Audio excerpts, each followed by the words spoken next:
tajba, jiena Dr. Rebecca Daligonzi, ser inkun magħkom għal din is-sija fuq Campus FM. Il-programm jismu Sostenibilità u f'kull sezzjoni qed ikonna esperti differenti li qed jitkellmu fuq l-importanza ta' dan l-element. Pala lecturer fil-Fakultà tal-Ambjent Mibni xtaqt li nitkellmu fuq suġġett attwali ħafna. Is-sostenibilità tapplika f'ħafna setturi fis-soċjetà, fis-settur ta' kostruzzjoni, skart, moda, ħwejjeġ, ikel, enerġija, trasport, fost ħafna oħrajn. F'din is-sensiela se nkunu qed niddiskutu metodi biex inżommu lilna nfusna u l-istili tal-ħajja tagħna sostenibbli, kif nibnu b'mod effiċjenti, kif tfassal biex tiżgura li l-ġenerazzjonijiet futuri ikunu jistgħu jgawdu l-ispazji, kif niklu tajjeb mingħajr skart żejjed u kif inżommu l-attenzjoni tagħna fuq is-sostenibilità hekk nistgħu jekk l-ewwel nifhmu l-punt x'inhu. Illum il-programm tagħna ħajfoka fuq is-sostenibilità moda u ħwejjeġ. U miegħi fl-istudio għandi guest internazzjonali Miss Tonya Lehtinen li llum ħa titkellem ftit fuq dan il-suġġett fuq il-kunċett tagħha li qed tibni. Però bil-fatt li hija guest internazzjonali ħajkolli nitkellem bl-Ingliż għal din is-sija llum. So, for the purpose of this program, today I'll be speaking to the audience in English. Hi, Tonya, welcome on board. Nice to have you. Thank you. So, we have you today here in studio, and we're going to be talking about sustainability, the concept of clothing, and how the two can work together, and even fashion. So, the consumerist approach towards clothing and how it has affected our environment, what are the impacts, and so on and so forth. But before starting that, I'll ask you to introduce yourself and give yourself a bit of a background here so those who are listening to us will understand a bit better. Thank you. Thank you. Very nice to be here.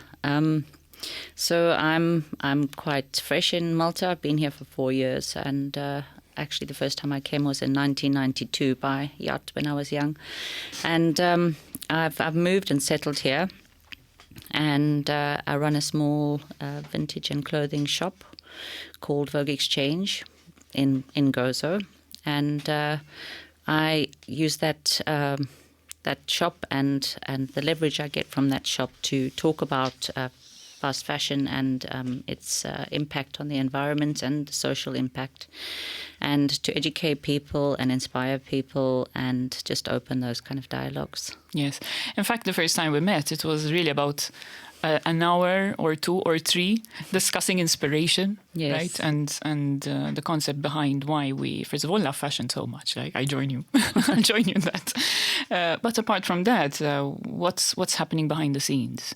And that we've come to see changes in fashion. For example, I was reading about Zara puts around 24 collections per year, which is a lot. It's very fast, which means that there's a lot of preparation for that, and a lot of material which gets also discarded eventually if it's not used, if it's not consumed. So I believe that at heart you must have a passion for the environment and also using fashion and material wisely in such a way that one can benefit once it's and also can be reused later on. Am I correct? Yes, I'm very much an earth child. Mm-hmm. Good. So it means you understand why it's important, right? Yes, I think that clothing is very much a big part of our identity. Mm-hmm. It's very powerful in many ways because it crosses gender, it crosses race, it crosses cultures, and obviously it can identify you in where you work and what you do and what you stand for. So it's a very powerful subject, yes. Yeah. And there's a lot of identity behind this, as you correctly said. So the colors we use, the styles, the choices we make are an expression of who we are, right? There's a personality, there's an identity behind that person, like whether you choose a branded item or not, or if you choose not to buy branded items just because you believe that you wouldn't want to spend a fortune on a small item, but you prefer to use and choose and be open to all sorts of options on the market. But apart from that, how do you feel that this concept is being introduced in Malta? Are people understanding why it's important to consider this? Why should we be sustainable about clothing in general? I think that when I first started with Vogue Exchange, the feedback I got and the information I got was that there's a lot of stigmas around secondhand and vintage clothing, which were very much about charity vis-a-vis poverty, and also that it's unclean. Mm-hmm. I see. But I think that, and I've had young people coming enthusiastically into the shop and bringing stuff back saying, my mum said no. But I think that obviously with fast fashion being in the spotlight world globally, its effect on the environment and the social impact, I think that the conversations are filtering into Malta, and there's a lot of active young people, and I think the language is also changing. There's people are becoming much more conscious about their choices, but also there are more choices. There's more young people on Instagram selling secondhand clothes. There's much more of an interest, lots of pop-ups, and yeah, so there is a definite positive shift. Sure. I think, yeah. And why do you think the initial understanding of a pop-up store, a vintage store, is a dirty item? Why should we go there? I think it's not about the. I think it's just simply because it's been so related to poverty, like charity. I think, and also in a country like this or in China, where the middle class is, really getting more powerful and growing. It's that time when you want to leave the second hand and those used things and you want to buy into what's new and what's trending. So I think that it's very much the sort of the emerging middle class market has a big influence on that, I think. I see. All right, this is very interesting to understand what is the mindset behind choices. Like, why shouldn't people opt for choosing second-hand items that have been used? Many times you can get different quality levels, right? Because you can get something that is pretty much just sometimes a used, not even used item. Sometimes people hand over goods that still have tags on them. Exactly. But sometimes you also find goods that are in still very good condition but slightly worn, which is something that can obviously be cleaned, sterilized, right? With a not sterilized, but what's the like a steam cleaner, something like that. And the clothes can easily be then redistributed in some way. Yeah, and even if you find a good item, I think generally older clothes are the tailoring is better. The quality of the textiles is a lot better, and so even if you find something secondhand which may have a small damage, it's worth your while repairing it. Yes, and I think that I know I haven't been buying new clothes for. I would say 2 decades, and I still have a pair. I still have a pair of Reeboks, which from when I used to play squash, 1992. I remember I bought them for like about 12. It was marks in those days, and every time I wear them, young people literally come up to me and say, that's so cool, you're so trendy. That's brilliant. Yeah, so I think brilliant. that and a lot of the clothes that I bought then I still wear. So I think with the Chinese, the fast fashion clothes, which are really made cheaply, made cheaply. Obviously, the secondhand market is getting a lot of that clothing waste, which just doesn't last, and it's not really great at all. It's but if you hunt around, you can find really fabulous stuff. Yes, and I know you're interested in upcycling, right? When you mentioned that you can take an item and try to improve it. So improvement is in your blood. Yes. So you like to take items and improve them, add accessories, add some shades of different buttons, or just change colors or material, or add lace, or is it something that you like to do, right? Well, I think that I'm so busy with all the other things that I wish I had more time to be creative, but I always see it, and now I'm busy working with another designer on a couple of items, and I hope that will be fun.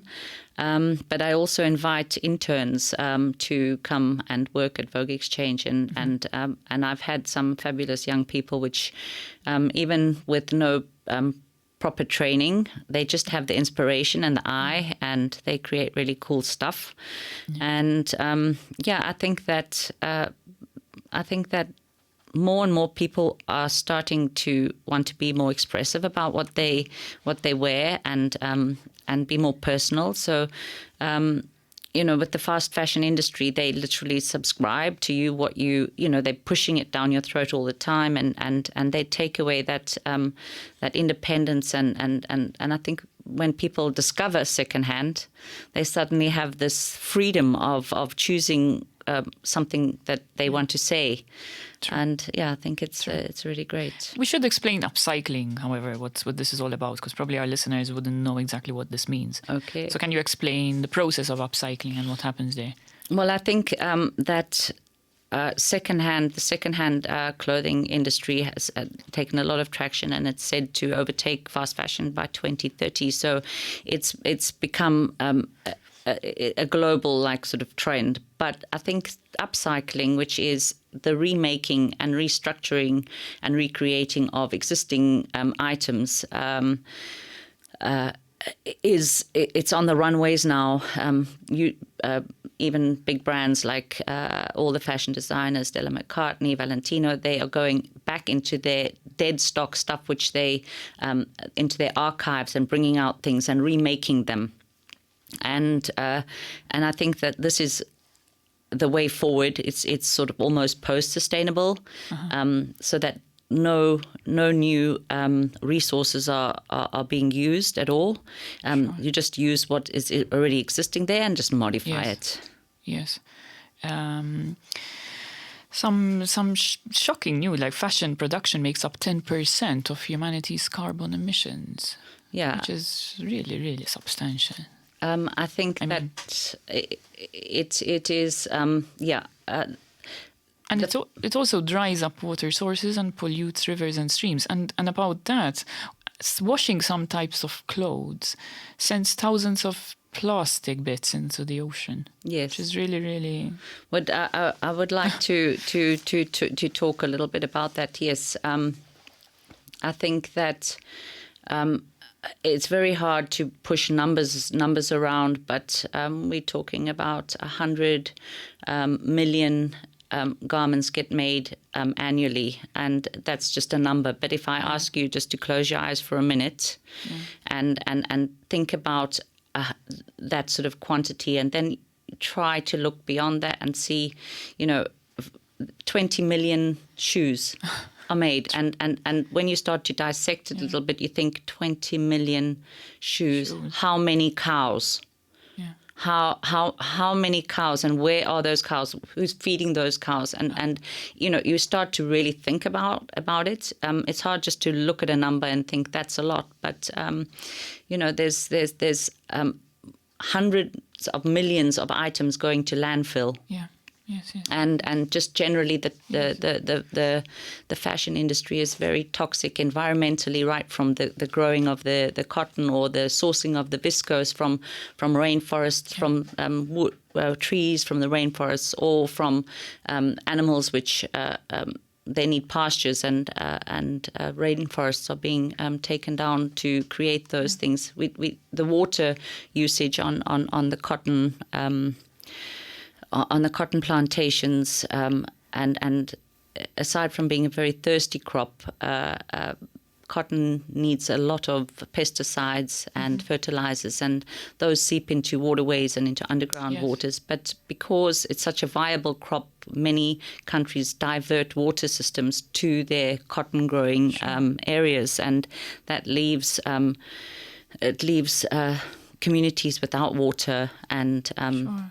Yeah. and then when we talk about the, that's just the production. When we talk about the manufacturing of textiles, once again, those are usually done in developing countries where they don't have access to nuclear energy. They would use fossil fuels, which are very, very heavy pollutants on the airways, and contribute to our greenhouse gas emissions quite considerably. But also, if we think about all the beautiful bright colours which we have in every season, changing, those colours are dyes which are often filled with heavy metals, mercuries, arsenic, and other very toxic things. And aside from that, even our cool, like the bleached denim things, that's bleachers. And then we have all clothes they use fire retardants, formaldehydes, and because of lack of regulations in these developing countries, because textile is such an important industry, they don't regulate it properly, and all of the effluent from these factories goes into our waterways. And that's, killing ecosystems. Yes, and then you're correct about, the once it's the consumer and post-consumer side of it that we don't often think about. But the washing cycles, most of our clothes these days will include some kind of polyester or nylon, and those are PET products. It's literally plastic, like your plastic drinking bottle. And in the washing cycles, small bits break off. It's called lint. I'm sure you've seen it in your washing machine. Yes, and those go into the waterways. They say that there's a lot of research being done, and 1 out of every 4 fish has these plastics in, and they have no idea on how this is going to affect our global health. But yes, and then of course the discarding, the post-use, which is something which worries me. Concerns me, because, for example, research shows that an equivalent of 1 truck full of clothes is dumped every second. Yes, what?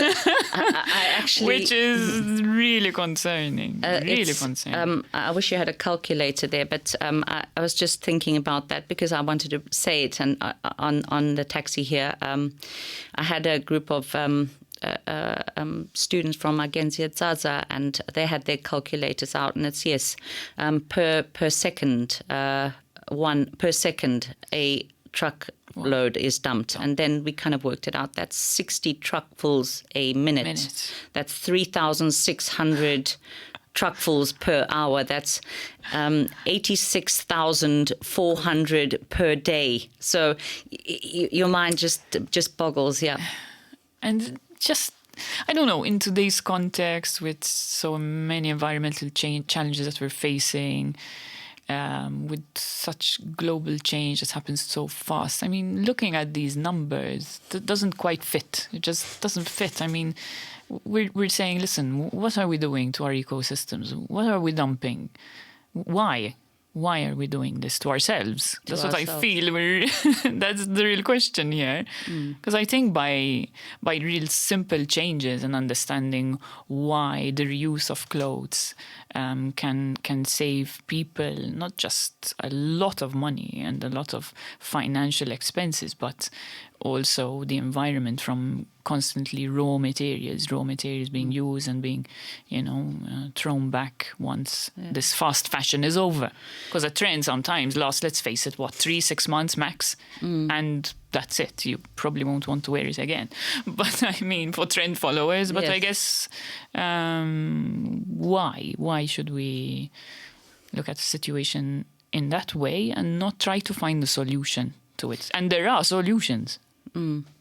There definitely are, and I think that people have made a big headway about their food choices, and there's but still on fashion we this sort of addiction to really that is we have to change. There's simply one way to go, and that is to cut production outputs by 80%. Literally, that and I think that people don't really realize if the fashion industry is like the second biggest contributor to greenhouse gas emissions. We are literally wearing the solution which could change the direction of our lives, of our next kin. And so it's a very, very important subject. And I think that we don't in the global north. It doesn't impinge on us as much because we don't have the cotton growing here. We don't have the effluent from those toxic factories in our waterways. We don't have the dumping grounds. We don't, that's all just pushed to the global south. And so it doesn't impact our lives, that we just carry on consuming. Whereas I don't have the number in my head, but it's the amount of water that is used, for example, in producing one pair of denims could be drinking water for an entire family for a year. And it's just so out of balance, but it just doesn't impinge on us here. We are not driven hard enough to make those changes. Uh-huh. Wow, so many things are just brewing. Yeah. So let's shift the discussion perhaps to young adults. I know that you're involved with our youngsters, one of our institutions here in Malta. So I'm sure you're very much exposed to what they feel, what they like, what they dislike, and if they're happy to get involved in fashion, upcycling, sewing. Because obviously there's so much more, not just design, but even using a sewing machine and knowing how to use it well. So what do you think the generation here in Malta, how are the youngsters that you've been exposed to, perhaps, what are the interests they're showing right now, and where would they like to see this evolve, if they would like to see it evolve in any way? Well, obviously, because I get the people generally coming to the shop which are already converts. They converted. But I do get the literally they come to the shop and they will announce that I'm a virgin, and they start their journey with it. But I think that one lucky thing about a lot of the youngsters in Malta is they almost all got a nana which can sew. Yes. It's a big advantage in your upcycling. I can confirm that. I had two. Well, now not anymore, but yes. So if you've just got a mind and you've got a nana, then you're halfway there to your own fashion career. But I'm really looking forward to getting this, to seeing what this new what do you call a batch of young MCAS fashion students are going to be going into the world with, because I have spoken to many of them, and obviously they come into the shop and there's a very good mindset, I think, and I think there's a lot of potential as well, let's face it, because with the current trends in environmental concerns, awareness, exactly, it is surely growing. It's definitely growing. Absolutely growing, yes. And but still, I think that it's not mainstream. It's still the selected young people which travel, which parents have travelled and talk about, the what's happening in the markets abroad. It's still not mainstream, and that'll still take a little while. But I partook in a fashion show run by Sarah Portelli, and there was a number of young, let's call them maker designers, which are, sort of forging the way, which is really, really great to see. Sure. That's really nice. I mean, watching them get involved and grow, I think that's what you get to see. You get to see a bit of growth, right? Maybe they start off like, really, what's happening here? And then eventually start to understand why it's so important and perhaps understand their own skills. Yeah. Because, I mean, we possibly all have some skill set when it comes to upcycling our own clothes. I mean, then it's a question of how far can you develop that skill and use it to its in its fullness, I guess. I think so, and that's why I've had a number of workshops where it was literally come for fun. Yeah. And I actually have a story of my ambassador, Vienna Rose. She's a gorgeous young girl, which accidentally came into my shop. She was like, "Oh, what's happening?" And then she completely got inspired. And this is somebody who had never been into a secondhand shop. And she had a handful of things, and she said, "Oh no," she said, "I've just spent my money at Zara." I said, "Well, you run back and take it back." She came back with the money, and then she came so often to my shop. I said, "You have to change that mindset." Yes. It's you're just transferring it. It's the mindset, and slowly as we had, she's obviously, I've taken loads of photos and we've done videos together, and she became a vegan. And then I said to her one day, "Stop buying. You can use whatever you want. Just TikTok it. Just do some." Yes. And then she was proudly doing that. And I said, "Vienna, you can't just showcase the clothes. You have to tell the story." So as she started to tell the story, the young ones would, "Oh, hi, we follow Vienna, and now we want to see what's going on." And that's the sort of conversations that I'm really proud of instigating and having the proper conversations and the dialogue and that growth. And I have a lot of young people, which I absolutely adore, and they come and they tell me their stories, and it's really fantastic. Yes. And our youngsters, show this passion for fashion, which I absolutely love. They really do have a passion for fashion. And if it's used wisely, if that energy is used in a different way, it's so refreshing to watch, I guess.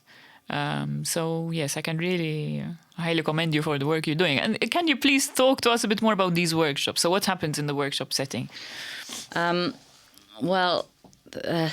There's different types of workshops, and I've got some new ones coming up, but it's in the workshop for fun. It's literally come along and I'll have a bunch of clothes you can pull and scratch and find something which inspires you. And there's a facilitator which will help you come up with a kind of idea, and you just go for it. And if it fails, it's okay. Just take something else, just try. But it's it's just that feeling of this is what it feels like to cut up a garment. And I mean, it is like kind of scary. Like even in my shop, like I see something being hanging on a rail for months, and then I just take the scissors to cut it in half, and boom, sells. So it's this kind of just that it's these workshops were designed just for people to come and just get a feel of the fabric, of a button cut, something like that. Yeah, what it feels like to actually just cut up a garment and to run it through a machine and see how you go. But yeah, I think that I've got some other workshops coming up and good. Yeah. That's very good. So I mean, eventually perhaps we could also put some more information if you'd like, and then see where public can follow the work that you're doing. So maybe you can have more people attend if you'd like. I'd really love it. It's a lot of fun and a lot of fails, but that's also how you learn. Yes, and your workshops are being held in Malta, correct? I've had workshops in Malta and Gozo. Yeah, perfect. Yeah. All right, that would surely be something that people will ask. So that's brilliant. And so behind this concept of moving past fast fashion and trying to understand why a second-hand item is also a good item, and the taboos that surround this, that perhaps need to be broken a bit here. What do you suggest? What's the first step, and what attracted you at first to? Was there a phase in your life when you were a shopper, right, and suddenly shifted? You said you stopped buying 2 years ago.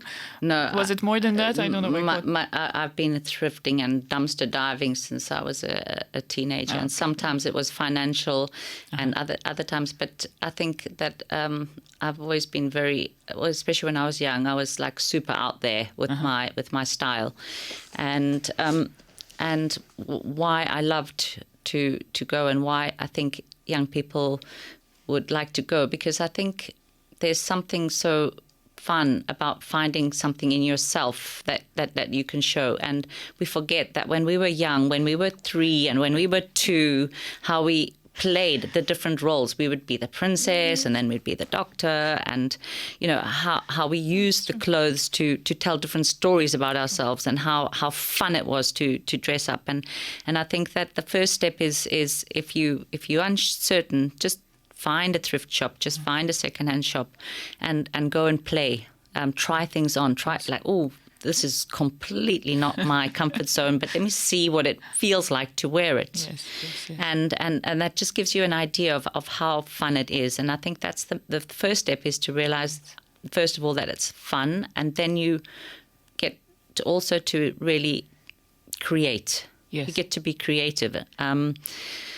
But I think also a lot of people are sort of wondering about, in terms of money, like how does it compare to fast fashion? Yes. Because I still do have people coming into the shop and saying, yeah, but I can get 2 of those at Zara for the same price. I said, no, you can't.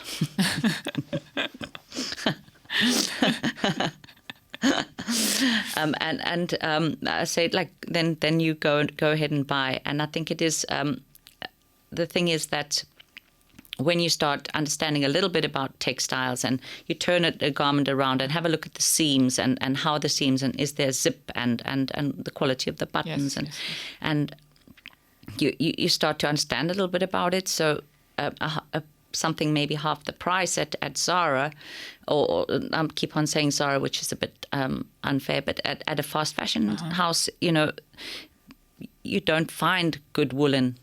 You don't find a good cashmere. You don't find something, and those are the textiles that are really going to last. The polyesters, I get bags of that stuff coming into my shop all the time, and bags, and I don't get that much wool because people hang on to it. Hang on to their quality products. Exactly. You repair them, and they just last and last. So yes, I would really encourage the young people either to, if they even like to go one step back and just to go and look at it on the internet. Yes. Go and look what's happening in Europe and some of those internet sites, and see how cool it is, and try and follow some Instagrammers which are maybe sustainable, taking that route, and it'll give them a feeling of what it looks like and what it feels like. And then the next step is to actually venture out into one of those stores and start to play a little bit. And actually another thing I could recommend is to go into your mum's wardrobe, go into your granny's wardrobe, go into your grandpa's wardrobe. In fact, a lot of young girls will tell me this belonged to granddad, or and pull those things out and have fun with your mum, have fun with your and see what that feels like. Yes, one important thing you've mentioned, which is quality of some clothes produced today, as opposed to clothes produced 10, 15 years ago. There's a big difference. And a huge difference. And I think that you could probably remember, like when I was in my 20s, it was Benetton was a boss, and there were some like really great brands, and the quality was absolutely fantastic. But what has happened is many of these brands have now shifted their manufacture and to Global South, and also they no longer are small houses. You get in-house shops everywhere. It's the quantity and the quality which has really gone down.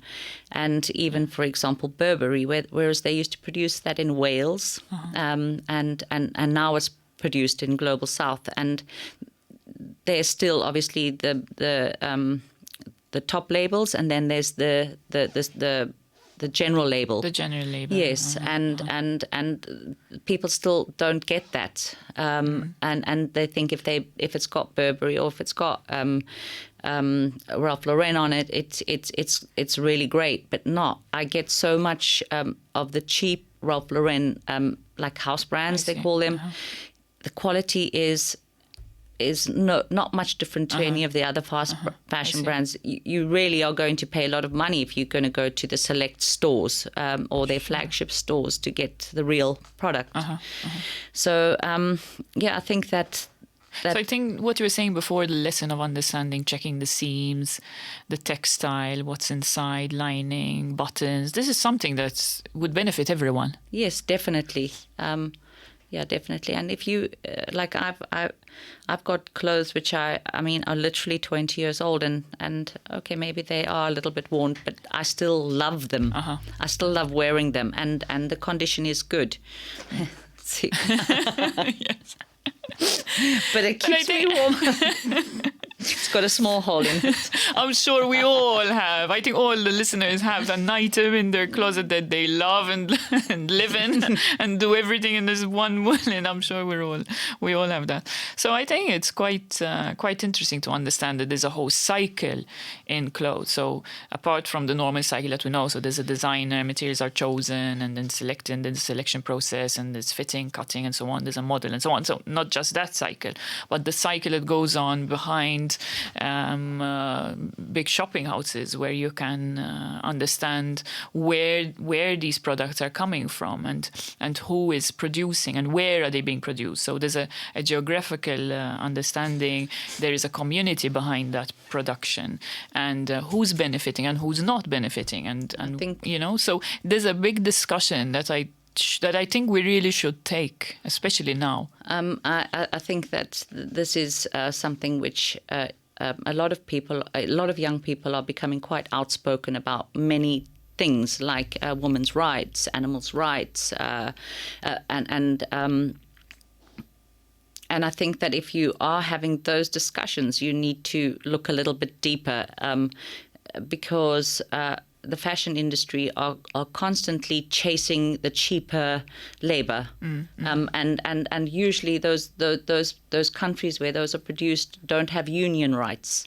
So if you are an activist and you're saying that women should be equal, then think about where you're buying your clothes, because there's a mother there which cannot feed her children, which cannot educate them, and perpetuates those cycles. Sure. So yes, I think that we really have to start asking ourselves, like when we make a purchase, where it's coming from, and think about who actually has made that item, and sometimes we're so geographically distanced from these places that it becomes hard to assimilate, to understand. But one of the things I know I developed in the past perhaps 10 years is always to look at the labels. The first thing I look inside the fabric, see what the fabric is about and why and how should I wash it and care for it. It's one of my first concerns, really. But I think what happened is that I became more conscious about the material that I was putting on my skin, like one of the first things. And I remember, certain fabrics, first of all, aren't considered as very healthy to wear all day. I mean, even the contact and the type of fabric, really. If there's a dye as well in the material, which isn't so healthy too. I mean, I can't remember which exactly, so you might know more about this than me. But I became more conscious about which material to put on my skin and which not, and which shouldn't be there, And that was the first thing. I think the second thing, I started to understand more about, for example, which clothes can be washed together and which not, and more research then surfaced, and I started to understand, okay, so it means that if I wash certain colors and dyes, isn't this going to get into the water stream, something like that. So that set me thinking. I'm like, okay, I think I should understand, more about the quality of the material from where I've shopped this particular item. Like, because you mentioned denim, for example, some of it is bleached and some of it is dyed and so on, which can seep into our water systems when we wash them. So I think it was a progress. And then slowly I started to interest myself in this vintage second-hand items, because having lived in England for a couple of years, I mean, the trend was quite something that, you'd find a whole street full of shops in that way. And I remember it was a friend of mine who she introduced me to the concept. She's like, listen, have a chat. You want to go have a coffee, and then we can walk past these shops? I'm like, okay. But I never, to be truthful, I never stopped to see what was there.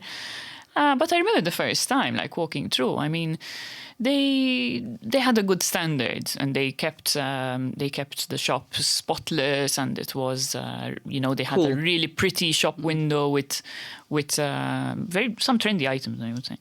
But they also had good systems behind the concept, in the sense that, for example, there were some of them were foundations for health concerns, so the proceeds would go to cancer research and other research, not just cancer research, but so there was a good, strong push for that. But apart from that, they also, the people they recruited to work in the systems were people who were going through, for example, transitions in life. You know, perhaps they were moving jobs, so they wanted to give themselves some space.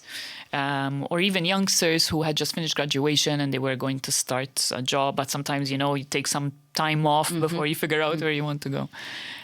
So the concept I felt was strong because it was ticking many boxes. So it was ticking the concept that you're looking at items for a second look and for a second use. You're including a community which could benefit from a short period of time working there and learning more. But apart from that, it's really exposing yourself to the needs of why we need this in society. Why is it so important? I mean, why should I choose walking into this shop versus another shop that is displaying new items, you know?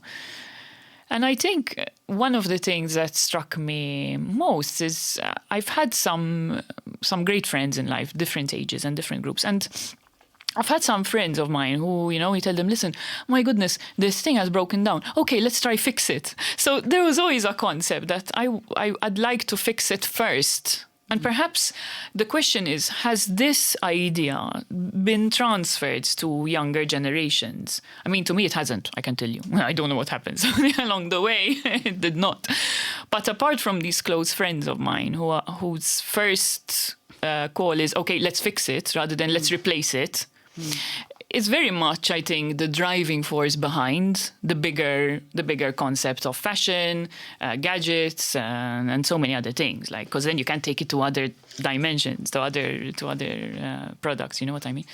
But you must remember that yes, we used to fix things, but then we could, and there's been there's coming new rules, especially in England now, about certain items which have to be repairable. But there's been a long time where things have been designed not to be repairable. So everything has been designed around the throwaway culture, and it's only now with the emerging of the new thinkers is how to start changing that. How can we make things which can be repaired and fixed? But I think there's been a long gap where we've literally been told that, sorry, throw it away. Yeah. Yeah, I'm laughing, but it's really not funny. But because I mean we do throw away a lot. I mean, you look at our separation system and I say, my goodness, is it almost a bag every other day, or can I drop this by half? I mean, it's true, but things come in boxes and boxes come in plastic and plastic comes in some other bigger plastic. But I was thinking about the other day, even when we look at our own garbage and we think, oh, that's how much waste we created. No, it's not. If you just think about your daily, oh, this pen finished, throw it away, some tape, some, you know, as we go through the day, it's just... It is mind-blowing. Yeah. And then the coffee cup, and then the water bottle, and then the scrap of paper, and then the pen that's finished. Yeah, exactly. As we go through the day, if you had to start telling that up, it would be quite terrifying, yeah. I think so. And I think when we start to look at our garbage bags, when we take them out in the morning, we start to realize, oh my goodness, can I reduce this by half? So I think if we had to really see how much clothing we're throwing away every second, a truck of clothes. Yeah. Like, I mean, it's crazy. I think that I'm hoping that dumpster diving is going to come to Malta, because it's very popular abroad. And I had a young girl which stayed with me, a designer, and she came back and she had some T-shirts she was making up. I said, oh, cool, where did you get those? And she said, no, I went dumpster diving. So she had found them somewhere, and I think it's fantastic. I'm a latent dumpster diver. I used to do that all the time. It's not for the faint-hearted, I think, right? No, you have to be pretty you tough. have to be really... But even now, if I go past a skip and I see like a little bit of fabric hanging out, a curtain or beautiful Maltese fabric, I'm in there. I've salvaged so much textiles from skips here, Yes, I mean, I remember one of my first. I did attend some sewing lessons, by the way. I loved it. But one of the first things she taught us, our tutor at the time, was whatever piece of material you find, collect it, put it all in a bag, and drag this bag with you wherever you go, so that you can try and test different, machine patterns, but machine, stitches. like stitches, yeah. And so then I became more conscious about little bits and bobs of material. So this can be cut and this can be removed. I was very scissor happy, by the way, very scissor happy. So I was like, okay, this is exciting. But I think it's really when you really have a drive and a passion and you love it, and you can transfer that love to those around you. I think it will pick on, because I think that's what people want to see in reality. They want to see someone in love with the concept. Yeah. And they want to see it in practice. I guess a lot of learning comes from not just teaching, but from owning something. Owning, not as an owner of just a business, but because you own the process and you own the belief in the system. Exactly. And I think that is what helps infiltrate classrooms, societies, communities, and everything else, families. I think that that now when I think about new designs or designers, if somebody has come to you and said, I'd really like a jacket, and you know what, I really love roses, and purple's my favorite color, and you get a jacket, maybe it's got your initial on it, it's got purple, it's got the roses, you just not, you're never going to throw that away. Yeah. And then, if we start thinking about using the little local guy who fixes the belts and using, and it becomes a wholesome community and a thriving, everybody doing their little part. But yeah, it's a long journey. It is. I mean, the fact that I think youngsters are talking about it, and let's face it, I mean, when you're at university or still a student, you're very much budget restricted. So really, it's really a blessing in disguise if you think about it. But let's face it, families go through different budget eras or ages. Like there are times when you're comfortable and times when it's a bit more, difficult. And we also know that children, for example, go through fashion, I mean, not fashion, but clothes very fast. When they're growing 6 months to 9 months, before you know it, they're just out of something. So even I think there's a bracket of clothes there between the ages of months to 4-year-old, something like that, where you've got a very fast change. There's a very fast turnover of clothes. Yeah. So even just there alone, I've had friends that surely told me, listen, I've bought nothing for my young ones, because friends just gave me suitcases filled with fashion, with clothes for their young ones, which is amazing. Just hearing these stories is really, really fantastic, because I'm like, wow, that's really amazing. Why should you buy anything at that age anyway? Everything's washable. And, items were practically brand new. Yes, exactly. Handed down items for young kids were practically brand new. So it was really, really fantastic to watch some of my friends use items over and over and hand them down to other friends. Oh, that's fantastic. It's really, really amazing. And it was really lovely to see that at a time when, you can use money wisely and use it for food and use it for nourishing your loved ones, rather than use it to buy things that eventually you're going to throw away, clothes that you can't reuse because, the child grows out of them. So that's even quite encouraging. So apart from that, I think this throwaway culture that you mentioned before, and which is really something we need to push past and understand. I think that's why we're, I think many people have come to realization that it's real pity to throw away, and that items have been designed to be thrown away. I agree with you completely, because I have noticed things in my household that can't be repaired. It's cheaper to replace. It's cheaper to throw away. Let's take something like a printer today. Exactly. I mean, your technician will say, listen, forget fixing this, just buy a new one. You know what I mean? So even stuff like that is really thrown away. So back to the clothes concern. I just briefly, recall some of the points that you mentioned, which was the upcycling. So looking at clothes which can be improved once again, or ask someone to give ideas on how to improve clothing, you know? There are some young people which are doing sewing courses are just invaluable, and they're so fun and they're so good for mental health. And with the upcycling, I'm hoping that more young people are gonna would like to showcase their stuff or sell their stuff, and that I could help them through my shop. Yes. Because I want to in my shop I want to have more upcycled clothing and be that like gap for the young people to sell their stuff and to show their stuff and yeah. Sure. You mentioned the workshops. You also mentioned the shop in Gozo. Can you give us a bit more information about your shop in Gozo? So where can we find you? I still have to come up, by the way. I know we didn't mention this last time. It's tiny and it's in Palm Street. There's a palm tree, so you can't miss it. So it's in that Victoria. Would be Palm, right? Yeah. In Victoria. I'm taking your address down. And, all right, that's brilliant. Yeah, and what I try to do is I try to have I've really built up my men's collection because there are many more men or young guys which are starting to jump onto the secondhand and vintage. But I try to have a variety of prices. I have like €3 rail outsides. I have sometimes, if you come on a lucky day when I'm sorting out, I'll say, here's a bag, fill it up. Take it. Fantastic. But there's a good price range, and I do have some luxury goods.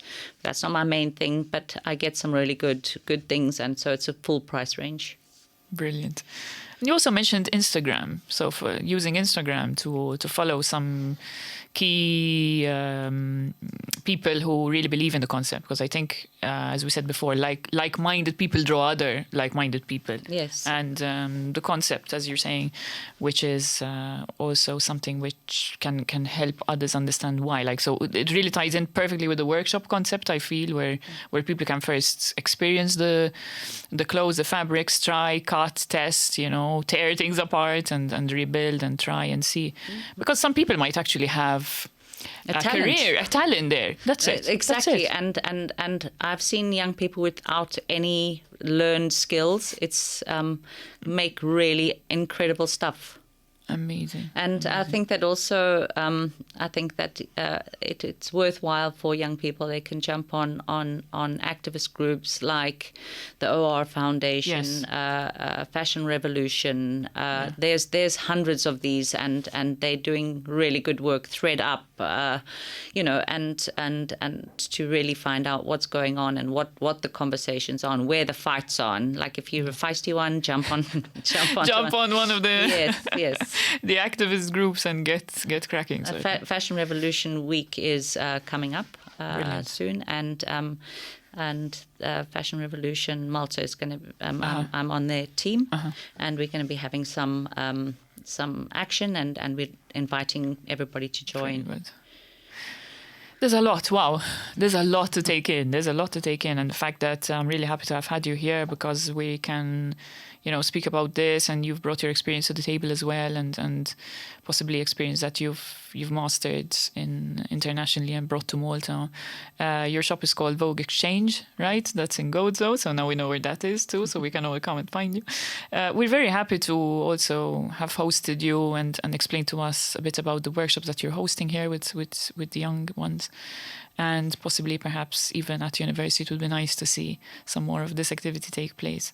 I encourage many of our youths to ask questions and look up and understand what's behind the fashion world that has consumed us all. Let's face it, we've all been attracted by the latest shows and models and trends and items. So I think we're all there, so we all understand it. But I think it's now a time to reinvent ourselves, and understand that, listen, okay, this is done, but there's more we can do, and there's more that we can invest in, rather than extract raw materials and just dump them back. And it's not like a diet where it's like painful. It's actually a fun journey. I think so, because you can explore what you like, what you dislike, and others who shared the ideas, colors, concepts, styles, and so on. All right, so we're going to slowly close off. Thank you very much for your time. I'm very, very happy to have had you here. I'm going to switch to Maltese just for a quick second, just to thank everyone. So nishtiq ngħid grazzi lis-semmija tagħna. Illum l-aħħar programm ta' Sostenibilità. Nirringrazzjakom tal-li kontu magħna, tal-messaġġi wkoll li ħallejtuli personalment fuq il-programm u is-suġġett li jikkaverja speċi f'daw l-aħħar ġimgħat. Nixtieqilkom sena tajba u nawgura l-kulħadd paċi u slim. Grazzi ta' kollox.